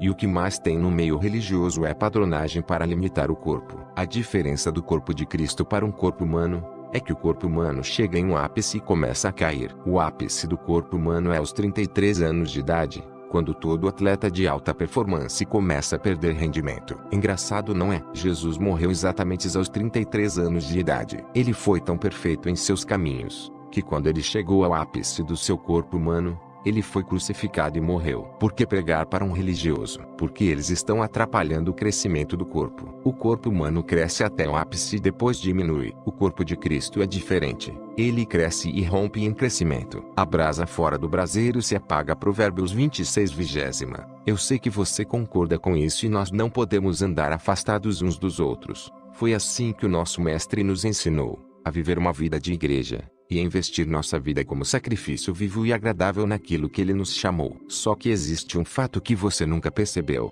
que se a brasa fora do braseiro apaga, precisamos colocar brasas novas. Só que as brasas estão em cinzas. Religiosos são cinzas, e as cinzas apagam as brasas novas. Se você entende de churrasco, você sabe que ao colocar carvões novos em um lugar onde há muitas cinzas, as cinzas apagam o carvão. Então o religioso quer apagar o crescimento da igreja. Para você ter uma ideia, se nós, os cristãos que representamos na Terra 2,2 bilhões de pessoas, vivêssemos plenamente o Evangelho e transbordássemos naquilo que ele nos chamou, uma semana seria muito para chacoalhar a terra e Jesus voltar. O problema são os religiosos. Certa vez, em uma pesquisa disseram: o problema do mundo são as armas, as drogas. Sabe qual é o problema do mundo? Religião. Em Tiago 1:27 está escrito: a religião, pura e imaculada diante de Deus e Pai, é esta: visitar os órfãos e as viúvas nas suas tribulações, e manter-se sem manchas do mundo. Mas além de compreender sobre a verdadeira religião, você precisa saber que os religiosos precisam receber uma pregação dos verdadeiramente livres, dos que não se submetem a esse engessamento do corpo. O corpo de Cristo está em plano crescimento, e os religiosos não podem parar, pois eles querem parametrizar de acordo com seus traumas, suas inseguranças financeiras, as suas tematizações, seu pouco conhecimento e seu excesso clerical. A igreja não é clericalismo. A igreja é uma casa onde famílias se encontram e não onde o poder é estabelecido na terra. Entende? O poder são as pessoas, pois todos são sacerdotes. E por que pregaremos aos religiosos depois de hoje? Porque existe uma nova onda, a que Cristo chamou na última hora. Uma onda de pessoas que são livres e que não querem trazer pessoas para dentro de uma forma, mas que valorizam levar uma vida para fora dos prédios, porque a igreja não tem quatro paredes. Igreja tem duas pernas. Eu e você somos igreja. Nós somos igreja. Desista da ideia de tentar de alguma forma fazer com que as pessoas entrem em uma caixa. As pessoas não entrarão, pois a igreja nunca foi um prédio. Os religiosos têm mania de chamar a estrutura física ou auditório de igreja, mas igreja são as pessoas. O religioso tem mania de chamar o palco de altar, mas o altar na Bíblia é para sacrifício de animais. E o engraçado é que não existe sacrifício, mas em alguns palcos existem muitos animais. O religioso insiste em usar coisas atemporais sem aplicabilidade nos dias de hoje, sendo que eram para momentos que já passaram. O religioso peca de todas as formas. Quando ele vê alguma forma, ele pega a própria Bíblia, a condissonância cognitiva, para tentar convencer alguém com um texto, e outro que não tem ousadia e nem sabe fazer perguntas como Jesus fazia, acredita. Quando alguém quer sair de alguma igreja, o religioso usa João 10 para justificar que o outro é um lobo. Certa vez tive um problema com um pastor que me chamou de Lúcifer, Saul e de várias outras coisas, e me expôs diante de outras pessoas, e aquilo foi um grande aprendizado. Nesta ocasião eu perguntei a Deus por que aqueles que eu ando e amo de todo o meu coração me perseguem. E ele me respondeu: como você vai falar de religiosidade se eles não te perseguirem? Naquela hora eu entendi.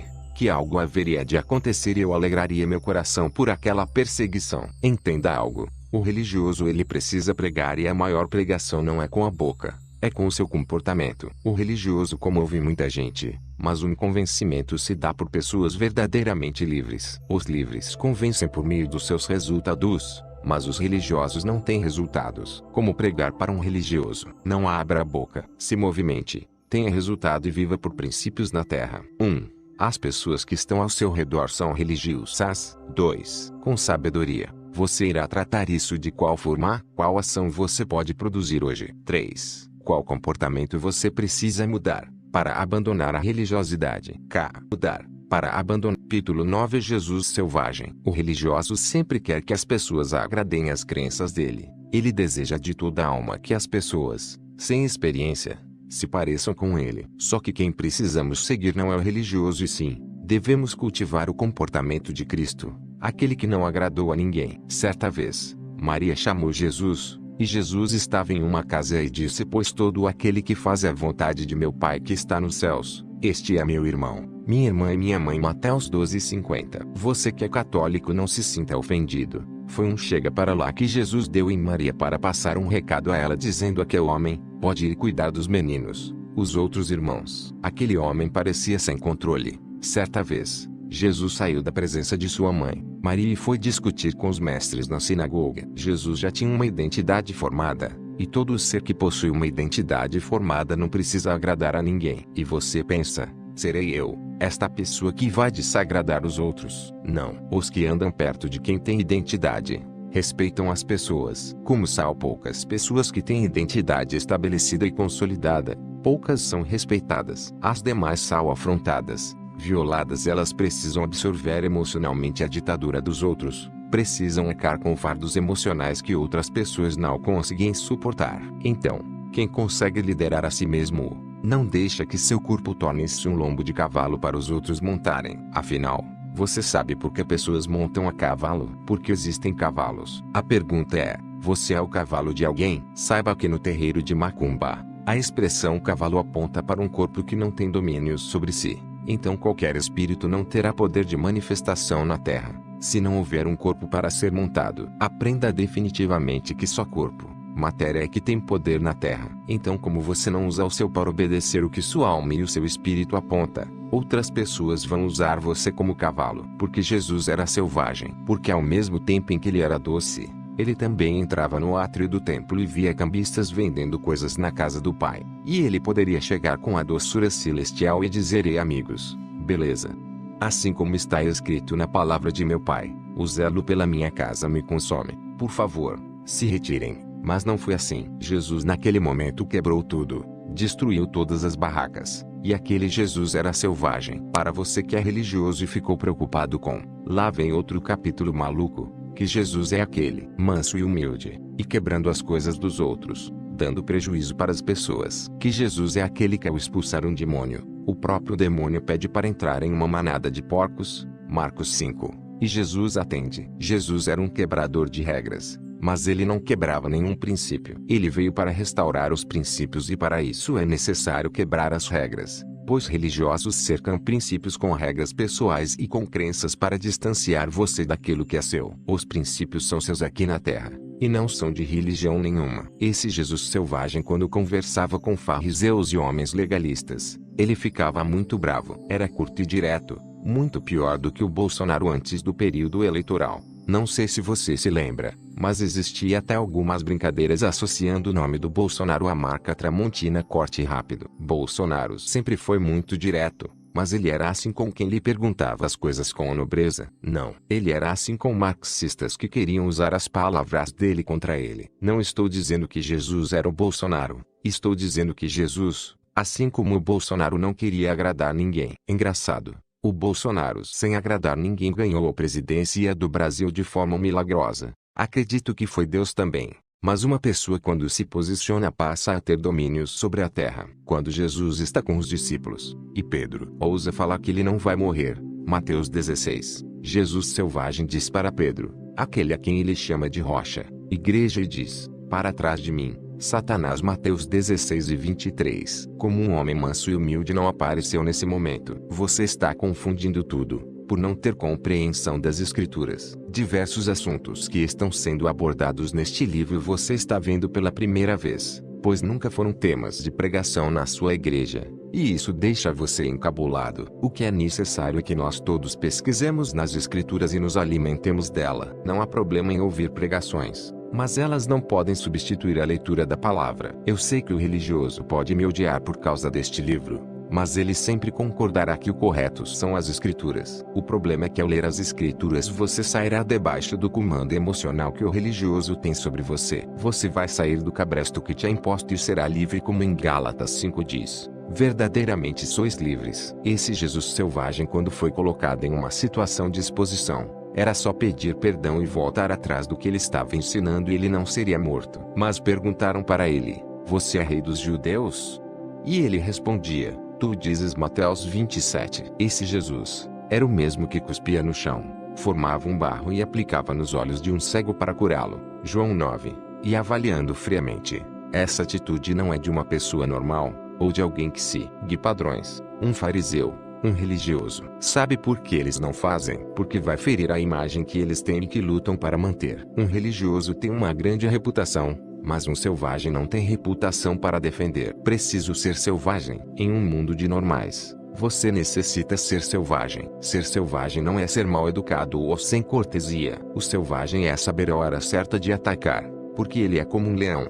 E você não verá um leão em uma fazenda. Um leão, por mais que a carne acabe, você nunca vai ver um leão comer capim. Quem come capim é a ovelha. Interessante que Jesus é o cordeiro, e o cordeiro é o sacrifício. Exatamente por isso Jesus disse: portanto, ide aprender o que significa isto. Misericórdia quero, e não sacrifícios. Mateus 9:13. Por isso que ele, sendo o verdadeiro sacrifício, não te pede nenhum sacrifício, mas sim obediência. Você precisa ser um selvagem, assim como existiu o Jesus selvagem que confrontava com perguntas. Aquele Jesus que na linguagem da quebrada não afinava para ninguém. Era lindo e ainda é lindo reler isso nas Escrituras. Como ele era direto, um Jesus que era manso e doce, era também um Jesus selvagem que ninguém controlava. Engraçado que certa vez ele seria morto e ele saiu correndo no meio da multidão. Mateus 12. Um homem manso e humilde não precisava disso. Jesus era tão selvagem que ficou 40 dias no deserto sem comer e ali precisou ativar os principais instintos de sobrevivência. Ele teve boas ofertas para quem pensa nas coisas desta terra,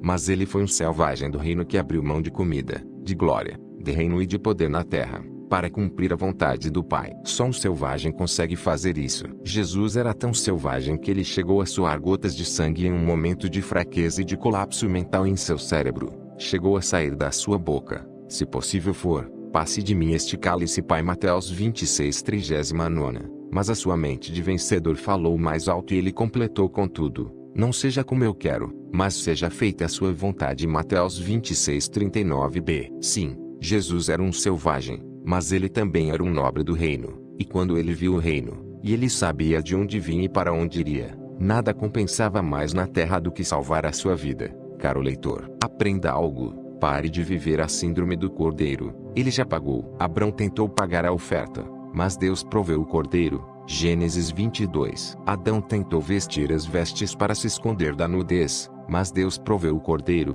Gênesis 3. Cuidado com o cordeiro. Ele já foi ofertado e você não precisa mais se ofertar. Você precisa obedecer aquilo para o qual ele te chamou. Seja um leão no seu casamento, seja um leão nas finanças, seja um leão com religiosos, seja um leão com todos aqueles que tiram você da rota do reino, com todos os que tiram você da intimidade com o Mestre. Sei que é difícil para você engolir este livro, mas como eu já escrevi em um capítulo anterior, tente ler este livro tomando um Dramin, para não dar náuseas no seu estômago. Jesus era um selvagem? A resposta é sim, mas quero te perguntar: e você? É um selvagem? Você luta pelas coisas que acredita? Você luta pelos céus? 1. Quais atitudes você pode tomar hoje para abrir mão da síndrome do cordeiro que você tem carregado até hoje? 2. Você sabe sua real identidade? Você é um leão ou uma ovelha? 3. Você compreende que Jesus já foi o sacrifício vivo e você não precisa mais se ofertar? 4. Quais atitudes você começará a ter hoje para se tornar um selvagem como Jesus?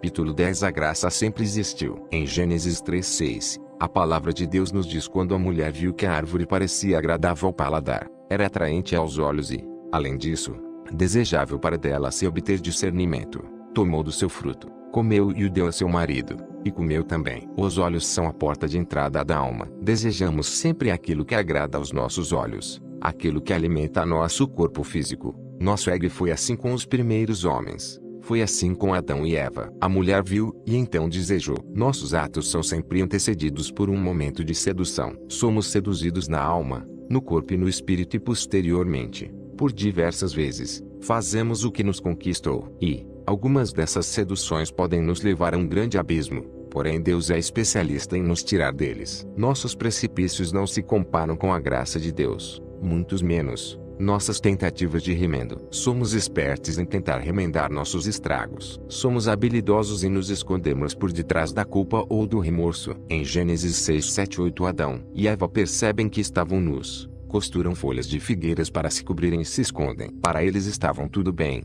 até Deus aparecer. É sempre assim. Nossas transgressões não resistem à verdade de Deus. Elas só duram por um tempo bem específico por sinal. Só até Deus aparecer. Talvez por se repetirem muitos discursos amedrontadores, a verdade de Deus dada a nós foi substituída pelo inferno preparado para o diabo e seus anjos. Fizeram a reputação de Satanás acreditando ao inferno uma estratégia eficaz transformadora do caráter e atitudes pecaminosas de um homem. Antagonizando esse grande senso comum, parafraseio de maneira muito sucinta o que as Santas Escrituras nos mostram claramente: o medo do inferno não fará o homem deixar de pecar. O que garante a seriedade, retidão, decência, determinação e transformação de um homem, nada menos é do que o encontro dele com Deus e sua verdade. Me recordo que na infância, ainda menino, sendo criado por um tio extremamente tradicional, glória a Deus, pela vida dele que apenas repassou o que aprendeu, ouvia sempre ele dizer que crente não podia participar de festas juninas e outras festas seculares. Logo, eu era proibido de ir. Certo dia, cheio de curiosidade, não aguentei. Esperei todo mundo dormir, pulei a janela, pulei o muro de casa e fui para uma festinha junina que estava acontecendo na escolar. Chegando lá, a sedução foi grande demais. Dancei quadrilha, pulei fogueira, tomei quentão, comi canjica, paquerei as meninas e voltei para casa por volta das 2 horas da manhã. Eu nunca havia chegado tão tarde em casa. Pulei o muro e a janela novamente e fui dormir. Era um dia de sábado. No outro dia às 9 horas da manhã, o que é que tinha? Adivinhe? Culto na igreja. No caminho para a igreja fiquei pensativo, indagando comigo mesmo: meu Deus, o que será que irá acontecer comigo quando a tua unção descer naquele lugar? Vou ser fulminado no mínimo. Mas o engraçado foi que ao chegar, a sensação que eu tive foi que o culto estava sendo melhor do que todos os outros. Parecia que de fato Deus havia descido ali e de maneira bem próxima estava conversando comigo ali no fundo da igreja. Sentado ali nos últimos bancos, parecia que todo mundo sabia o que tinha acontecido na noite anterior. Eu me senti o pior da igreja. Porém, em um dado momento do culto, senti muita vontade de chegar até o altar. A glória que eu estava sentindo era tão grande, mas o medo que eu sentia também. E se eu chegasse no altar e Deus me matasse ali? Bom, corri o risco. E a única coisa que me aconteceu foi que ao sair correndo e pular naquele altar, entrei naquela glória que estava disponível e acreditem, saí vivo e estou vivo até hoje. Nos ensinaram a nos relacionarmos com Deus, que quando erramos quer nos matar. Um Deus que quando erramos se torna o nosso inimigo. Porém, a grande verdade é que Deus não tem problema com o pecado. É uma questão de lógica até. Se Deus tivesse problema com o pecado quando Adão e Eva pecaram, era muito simples, ele podia ter nos demonstrado isso não descendo mais. Da mesma maneira que fazem com a gente quando erramos. Quantos já não estão bem longe de você porque você não foi quem eles gostariam que você tivesse sido? Porém, quando o homem pecou, Deus não só continuou descendo, mas foi atrás dele enquanto ele se escondia, chamando pelo nome. E chamou o Senhor Deus Adão, e disse-lhe: onde estás? Gênesis 3:9. Quem tem problema com o pecado somos nós e não Deus. Quando Adão pecou, Deus não fugiu. Quem fugiu foi Adão e a graça de Deus foi atrás dele. Mas, sabe, tem uma notícia para você. Ser pecador não tem a ver com as suas práticas, tem a ver com a sua condição. Se você está com sua natureza em Cristo, o pecado já não te condena, e sabe por quê? Porque antes mesmo do homem pecar, a graça já existia, e quando o homem pecou, ela foi eficaz. Deus é seu pai e seu amigo. Não existe inimizade entre você e ele. A inimizade caiu em Cristo. Quando você foge, você não resolve as coisas ou se protege de um castigo. Você apenas deixa de experimentar do amor dele por você. Não existe inimizade entre você e Deus. E criou Deus o homem à sua imagem. A imagem de Deus o criou. Homem e mulher os criou. Gênesis 1:27. Em Gênesis, Deus divide a parte criacional do homem em duas partes. A primeira parte referente ao momento da criação em si, e a segunda parte como momento de formação do homem. Em Gênesis 1:27. No mesmo instante em que Deus cria Adão, ele também cria Eva. E formou o Senhor Deus o homem do pó da terra, e soprou em suas narinas o fôlego da vida, e o homem foi feito alma vivente. E da costela que o Senhor Deus tomou do homem, formou uma mulher, e trouxe a Adão. Gênesis 2:7.22. Em Gênesis capítulo 2, Deus então os forma. Ao formá-los, Deus decide fazer isso separadamente. Deus forma o homem e depois forma a mulher. Porém, em Gênesis 5, ele nos releva um grande mistério entre Cristo e a igreja, refletido na criação de Adão e Eva. Este é o livro das gerações de Adão. No dia em que Deus criou o homem, a semelhança de Deus o fez. Homem e mulher os criou, e os abençoou e chamou seu nome Adão, no dia em que foram criados. Gênesis 5:1-2. A mulher, antes mesmo de ser formada, já existia em Adão. Ela era um mistério escondido dentro dele, assim como a igreja foi um mistério escondido dentro de Cristo. Adão tecnicamente morre na formação de Eva. Como pode um homem continuar vivo no momento em que está sendo arrancado dele uma de suas costilas? Porém, a Bíblia vai nos dizer que Adão caiu em sono profundo. Adão ainda não havia pecado. Dessa forma não estava suscetível à morte. Pois em Romanos 6:23 está escrito: o salário do pecado é a morte. Adão não poderia morrer, pois ainda estava a abster-se de qualquer pecado. Essa revelação, por seu turno, nos leva a alguns outros versículos da Bíblia que nos afirmam que os santos dormem. 1 15:20, 1 Tess 4:15, MT 27:52, isto é, um homem santo não pode ser tocado pela morte. Bom, temos um primeiro e um último Adão. Adão era um Cristo e Cristo era um Adão. O primeiro Adão, por sua vez, foi uma alma vivente e o último espírito vivificante. Porém, após ser criado e formado, Adão peca. Ao pecar, Adão então passa a ser condenado por Deus, levando consigo todos nós que estávamos nele. A condenação não cai apenas em Adão, fomos todos com ele condenados. E o grande problema de sermos condenados por Deus é que nunca poderíamos revogar a sentença. Deus é a Suprema Corte do Universo, o Supremo Juiz. Uma vez sentenciado por ele, você não tem onde recorrer, e Deus condenou Adão juntamente com todos nós.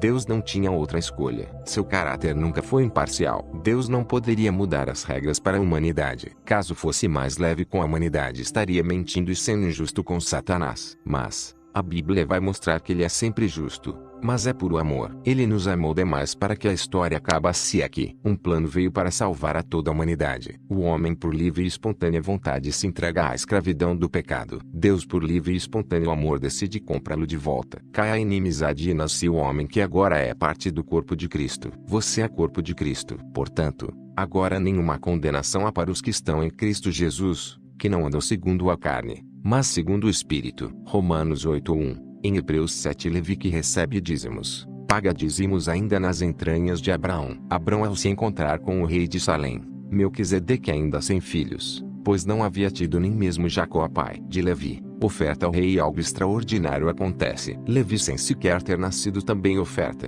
Racionalmente falando, isso foge de nosso mundo real. Mas a verdade é que Deus sempre enxergará além de nossas capacidades de raciocínio. Ele enxerga seus filhos em você. Olha que extraordinário. Por esta razão, o homem deixará pai e mãe e se unirá à mulher, e os dois se tornarão uma só carne. Assim, eles já não são dois, mas sim uma só carne. Marcos 10, 7 e 8. Me casei com Priscila e acreditem, somos totalmente opostos. Minha esposa gosta de segurança. Ela é metódica e precisa de um chão para poder pisar. Eu já sou sonhador demais. Enquanto ela caminha no chão, eu caminho em Vênus. Costumo dizer que sou águia e ela lobo. Nos casamos, mas ainda assim continuávamos sendo dois. Mas, há 8 meses atrás, nasceu nosso primeiro filho, o Lorenzo. No Lorenzo, eu e Priscila somos uma só carne. Por mais que não encontramos nosso DNA um no outro, No DNA de Lorenzo estamos eu e ela. Não acredito em coincidências. Para mim tudo foi preparado por Deus. Até mesmo minha escolha de me casar com Priscila foi projetada por Ele, pois Deus já via em nós a alegria de nossa casa, nosso pequeno Lorenzo. Bom, da mesma maneira em que Deus via Levi em Abraão, Deus também nos via em Adão. Por esse motivo todos nós nascemos pecadores e isso nunca mais será mudado. Fora essa uma sentença dada a Adão, sentença irrevogável. Contudo, Deus traz outro Adão, um Adão que tivera de viver 33 anos e meio sem cometer um só pecado sequer, a fim de ser justificado pela lei de Moisés. Lei na qual Moisés criara em sua aliança com Deus a partir de uma possibilidade real. Um homem seria capaz de cumpri-la, vencendo-a. Esse homem seria justificado por ela. Jesus Cristo veio para cumpri-la e cumpriu. Jesus nunca pecou. Mesmo não pecando, a morte atacou Jesus e foi nesse dia o dia em que fora destronado o império da morte. A morte matou um inocente sem autorização. Ela não tinha direito legal para isso. Afinal, a morte só poderia matar pecadores e Jesus foi inocente, o mais santo possível. E a maior prova que temos de que ele realmente foi inocente, foi que ele ressuscitou. A morte não pôde contê-lo. Nisso está firmada a nossa fé. Cresci ouvindo as pessoas falarem que eu precisava crer no Filho de Deus para ser salvo. Mas aprendi que precisamos mais do que isso. Para que sejamos salvos precisamos confessar com nossa boca e crer com o coração que Deus ressuscitou Jesus dentre os mortos. Pois, se ele de fato não tiver ressuscitado, vã é a nossa fé. Porém, se ele de fato ressuscitou, também ressuscitaremos com ele. Ora, se já morremos com Cristo, cremos que também com ele viveremos, sabendo que, tendo Cristo ressurgido dentre os mortos, já não morre mais. A morte não mais tem domínio sobre ele. Pois quanto a ter morrido, de uma vez por todas morreu para o pecado, mas quanto a viver, vive para Deus. Assim também vós considerai-vos como mortos para o pecado, mas vivos para Deus, em Cristo Jesus. Romanos 6:8-11. Iremos ressuscitar porque Deus nos tirou do Adão condenado e nos transportou para o corpo do Filho do seu amor. Não tem a ver conosco, tem a ver com nossa posição. Antes estávamos em posição de condenados. Agora estamos em uma posição impossível de ser condenada porque agora somos corpo de Cristo. Reflexões para viver dias de graça. Em algum momento de sua vida, você acha que deu mérito a você mesmo ao invés de dar a Cristo todo o merecimento da salvação? Em quais situações? Pense em algumas delas e escreva abaixo. Existem áreas de sua vida que só você pode identificar como fraquezas. Porém, nesse capítulo você aprendeu que nenhuma dessas fraquezas podem superar o amor de Deus por você. Pense em quantas vezes você tentou fugir de Deus por conta de algum pecado cometido e reflita sobre como foi o seu encontro com Deus pós-pecado. Você de fato se sentiu rejeitado por Ele? Ou foi você quem se rejeitou? Ou foram as pessoas que rejeitou? Ou foram as... Capítulo 11. A graça é uma pessoa. Eu não sou bom. Sou a pior pessoa do mundo. Sou santo, mas não sou bom. Mas me regozijo com um grande detalhe. Cristo está sendo gerado em mim, e, à medida que eu consigo enxergá-lo em mim, ele passa a crescer. Você compreende isso? O Espírito Santo se uniu ao meu espírito e se tornou um com o meu espírito, e agora eu tenho a mesma natureza de Deus. Não deixei, nem jamais deixarei de pecar porque decidi por eu mesmo deixar de ser pecador. Isso jamais será possível. Posso fazer isso por um tempo estando contido na minha velha natureza, mas isso não significa que fui de fato transformado. Deixar de pecar é uma obra de Deus e não minha, e eu só pude entender isso a partir do entendimento de uma grande verdade que quero compartilhar com vocês nesse capítulo. Cresci ouvindo que a graça era um favor imerecido. Mas quanto mais enxerguei Cristo em mim, mais pude constatar que essa definição fora há muito tempo ecoada, porém ao mesmo tempo muito limitante perante o que de fato a graça representa em nossas vidas. A graça é também um favor imerecido, mas ela vai muito além disso. Descobri que isso me fez ir muito além do meu raciocínio lógico, muito além das minhas capacidades físicas, emocionais e circunstanciais. A mudança de minha natureza esteve muito tempo condicionada a mim mesmo, e a verdade foi que eu nunca consegui sair do lugar por pensar de maneira tão pequena. Fui além quando passei a pensar grande, tão grande como a graça. Ela nunca foi só um favor. Ela nunca foi apenas um feito nobre. A graça foi alguém, e acredite, ela continua sendo. A graça é uma pessoa, e quando você passar a entender isso, sua vida nunca mais será a mesma, porque não existe outra razão capaz de nos dar tanto sentido para viver. Em Efésios 2:8 diz: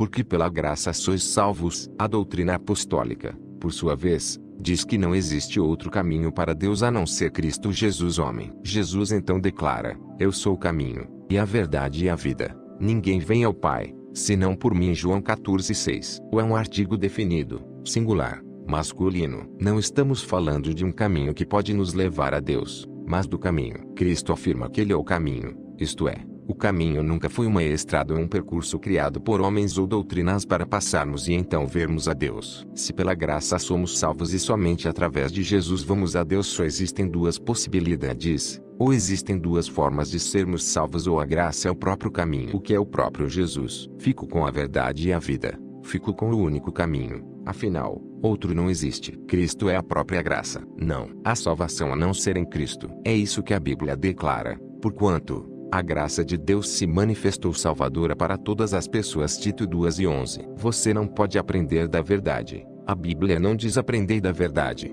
mas conhecereis a verdade e a verdade vos libertará. João 8:32. A verdade não é um conceito. A verdade é uma pessoa da qual você precisa se relacionar com ela. A graça de Deus não é algo que recebo de Deus. A graça de Deus é Cristo. Palavras de meu mentor Gustavo Lara. Mas o diabo não quer que você saiba disso. O diabo não quer que você viva sua vida baseada em uma verdade, mas em sensações. O diabo quer que você se sinta sozinho. Entender que a graça é uma pessoa vai deixá-lo bastante irritado, porque o que ele menos quer é que você saiba que existe alguém para você se relacionar. Entender que a graça é uma pessoa é entender que se sentir sozinho é uma opção, porque ser sozinho é impossível. Cristo está sempre disponível para você e Ele te ama. Quando o povo de Deus não tem sua identidade reta e justa firmemente estabelecida em Cristo, ele se torna suscetível às armas do inimigo. José Prince. A revolução da graça. Talvez hoje você se identifique com o quadro de solidão. Talvez os negócios não estejam caminhando muito bem, ou quem sabe sua casa esteja um tanto transtornada e os amigos já não existam mais. Talvez as investidas estejam sendo muito pesadas para sua estrutura. Ao menos é isso que você tem pensado sobre si mesmo. Sou uma estrutura muito fraca. A falta de entendimento acerca da pessoa de Cristo em nós enfraquece a nossa alma e, comumente, fortalecem as artimanhas de Satanás. Temos ainda resquícios de uma geração que apregou um ensinamento um tanto incoerente para o povo de Deus. O essencial do evangelho sendo tratado como suplementar e consequentemente pessoas sendo interiormente mortas por tratarem de maneira secundária o espírito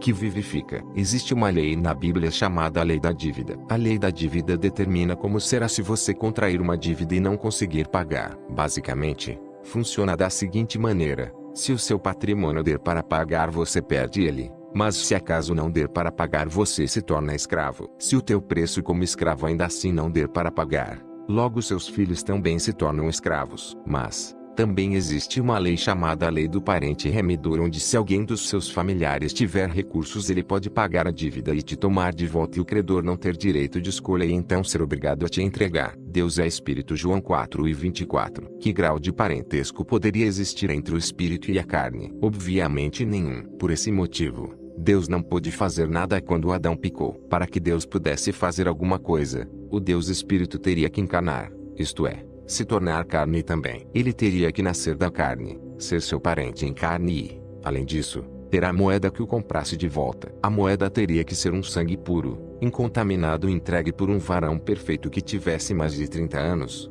Por isso Deus encarnou no ventre de Maria e nasceu como seu irmão segundo a carne. Tudo isso para ter o direito de comprar você de volta. E ele pagou com sangue a dívida que era sua. Deus te ama. Cristo não morreu pelos pecados que você cometeu. Ele morreu pelos pecados que cometeu, que está cometendo e ainda irá cometer. Talvez para algumas pessoas esse discurso pareça um discurso um tanto perigoso por ainda viverem debaixo de um jugo. Porém, uma vez que entendemos a maravilhosa graça de Deus, não somos mais ofendidos ou agredidos pela lei. Nos tornamos conscientes de que uma lei escrita em pedras não pode mudar a vida de ninguém. O que muda a vida de um homem é a lei escrita no coração. Se elas de fato tivessem esse poder, elas teriam mudado o povo de Israel. O povo, não tão somente, não mudou, como também morreu. Se eles tivessem comido do pão da vida, certamente, não teria morrido. Eu sou o pão da vida. Aquele que vem a mim não terá fome, e quem crê em mim nunca terá sede. João 6:35. Imagine que você está devendo alguém. Você não consegue pagar. Então, um credor vai até a sua casa e aos berros chama por você. E sua mãe abre a porta porque não está sabendo de nada. E ela pergunta: O que é que está acontecendo? E o credor pergunta por você. E quando você ouve aqueles gritos, você já corre lá porque você já sabe quem é. É alguém que está indo cobrar uma dívida e a dívida é sua. E o credor te vê e pergunta: cadê o meu dinheiro? E você diz: eu não tenho. Então ele saca uma arma e aponta para você. Porém, no momento em que ele vai atirar, sua mãe pula na frente e recebe o tiro no seu lugar e de forma agonizante cai aos seus pés. E o credor, olhando firmemente aos seus olhos, diz: agora está pago. Eu te pergunto, após ver sua mãe morrendo agonizando em seus pés, você faria uma dívida nova? Pois então, é simples. No dia em que você entender que Jesus fez isso por você, você vai parar de pecar. Avance em fé, porque no Evangelho é revelada a justiça de Deus. Uma justiça que do princípio ao fim é pela fé. Como está escrito: o justo viverá pela fé. Romanos 1:17. Porque de maneira muito sutil, o Evangelho tem se dividido. Todavia, qualquer evangelho que não tinha a Cristo como centro e a fé nele como base, não se pode considerar. E é muito comum vermos pessoas que se converteram ao evangelho da fé, mas que após terem crido em Cristo passam a ouvirem tantos discursos de obras que a caminhada fica pesada. Quanto mais erros cometem, mais desanimados ficam, e o evangelho da fé passa a avançar para o evangelho das obras, onde Cristo perde o seu lugar principal e passa a ser coadjuvante, falado apenas nos finais dos sermões e esquecido durante toda a mensagem e consequentemente durante toda a caminhada cotidiana. Corromper o evangelho da graça é como direcionar pessoas a uma vida sem resultados. É como dar a elas um enorme mar de amor e fazê-las acreditar que esse mar deixará de existir se não tiverem bons remadores que exerçam muito bem suas funções, sem direito a sequer cansar os braços, sem direito de sequer sentir frio durante uma madrugada ou medo, se acaso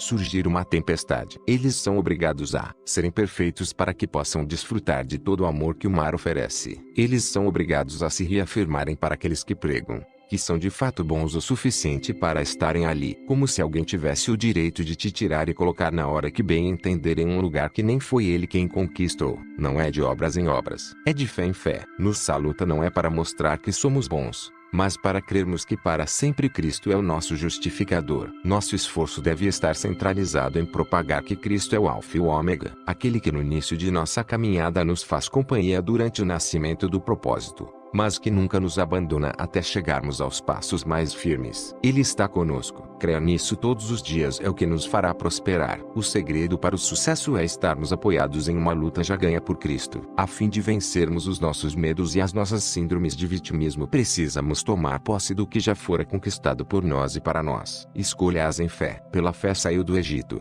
não temendo a ira do rei, e perseverou, porque via aquele que é invisível. Hebreus 11:27. Embora tenha sido quem escreveu as leis, Moisés deu grandes passos em fé. Sem imaginar que um mar todo se abriria, ele perseverou sem se arrepender. A Bíblia vai dizer que ele preferiu ser maltratado com o povo de Deus a desfrutar os prazeres do pecado durante algum tempo. Ver Hebreus 11:25. Viver em fé é viver como quem enxerga Deus em todas as situações, sejam elas boas ou ruins. Afinal, o melhor já foi feito e por isso podemos nos alegrar. É crer que nenhuma situação momentânea pode se comparar com o que nos espera vivendo uma vida de fé em Cristo Jesus. Ao falar de passos em fé, me vem à memória duas histórias incríveis escritas na Bíblia Sagrada. A história da mulher do fluxo de sangue e da filha de Jairo. Ver Marcos 5:2.21-43. Refletindo sobre Jairo nessas histórias, sem dúvidas, posso afirmar que precisamos de Jairos em nossos dias. Precisamos de verdadeiros avivadores da nação capazes de crerem que Jesus é capaz de estancar a hemorragia da mulher velha e também despertar a moça jovem. Essas mulheres simbolizam a igreja,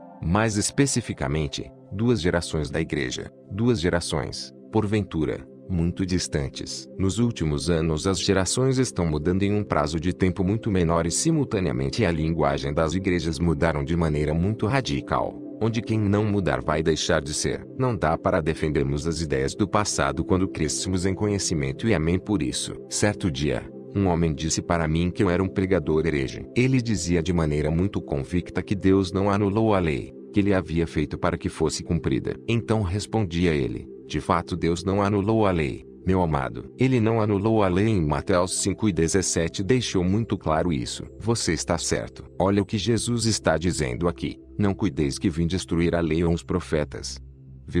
Ele não anulou a lei para que um homem a cumprisse e através desse homem todo mundo fosse salvo. Mas temos ainda a parte B do versículo que diz assim: não vim abrogar, mas cumprir. Jesus fez essa declaração antes de cumprir a lei. Ele não poderia destruí-la antes, para ter o que cumprir. Porém, após cumpri-la ele a aboliu. Está escrito em 2 Coríntios 13:11, porque, se o que era transitório foi para a glória, muito mais é em glória o que permanece. A aliança estabelecida com Moisés se tratava de uma aliança transitória. A nova aliança, por sua vez, uma aliança eterna. Por um homem o pecado entrou no mundo e por um homem o pecado teve que sair do mundo. Isso não tem nada a ver conosco. O foco é um homem que destruiu o pecado. Se aquilo que foi transitório teve glória, imagine a glória do que vai permanecer para sempre, inclusive em você. Existe glória sobre você. Tendo, pois, tal esperança, usamos de muita ousadia no falar. 2 Coríntios 13:12. Nova geração,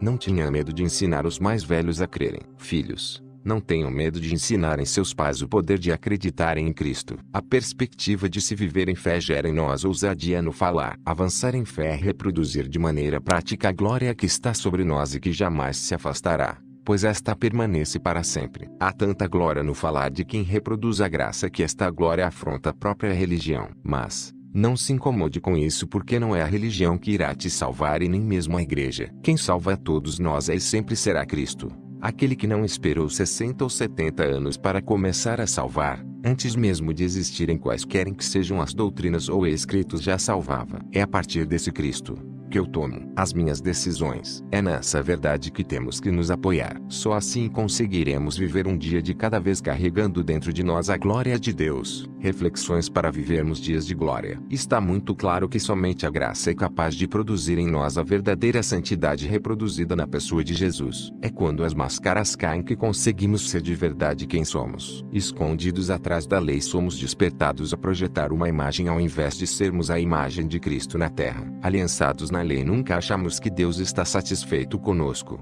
e esse sentimento gera em nós paixões pecaminosas que nos motivam a satisfazermos o que julgamos mais fácil de alimentar, a carne. Por exigirmos muito de nós e nos relacionarmos de menos com Ele, desconfiguramos a verdadeira graça. Qual era a sua visão sobre a graça antes de ler esse capítulo? O que mudou em sua mente após essa leitura? Após ler esse capítulo, já está preparado para reproduzir a glória eterna que está disponível para você? Produzir a glória